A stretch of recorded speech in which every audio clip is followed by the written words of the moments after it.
Once upon a time in the grand kingdom of Pyland, there was a wise prince named Theo.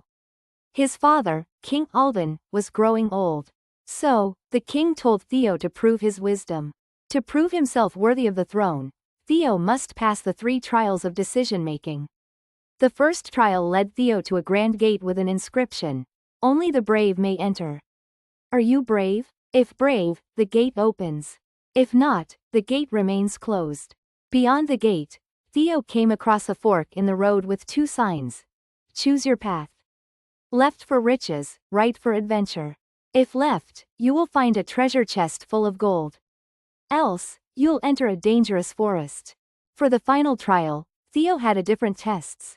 Choose which one is your strongest skill. Strength, intelligence, or none. If strength, you should lift the sword with ease.